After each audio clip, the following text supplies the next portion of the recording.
வகை 3 மாற்று முதலீட்டு நிதிகள் ஹெட்ஜ் நிதிகள் மற்றும் தனியார் முதலீட்டு வாகனங்களுக்கு. மத்திய நேரடி வரிகள் வாரியத்தின் சமீபத்திய விளக்கங்கள் இருந்தபோதிலும் தொடர்ச்சியான வரி தெளிவின்மையை எதிர்கொள்கின்றன. மறைமுக பரிமாற்றங்களின் வரிவிதிப்பை தெளிவுபடுத்தியிருந்தாலும் வெளிநாட்டு முதலீட்டாளர்களுக்கான நேரடி பரிமாற்றங்களின் வரி தாக்கங்கள் குறித்த கவலைகள் தொடர்கின்றன.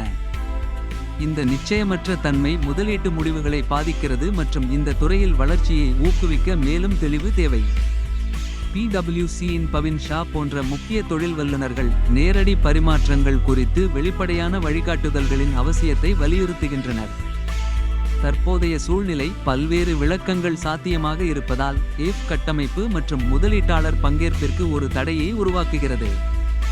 ஒரு தெளிவான கட்டமைப்பு முதலீட்டாளர் நம்பிக்கையை அதிகரிக்கும் மற்றும் ஏஃப் வளர்ச்சியை எளிதாக்கும். இது இந்தியாவின் நிதி நிலப்பரப்பிற்கு குறிப்பிடத்தக்க பங்களிப்பை அளிக்கும்.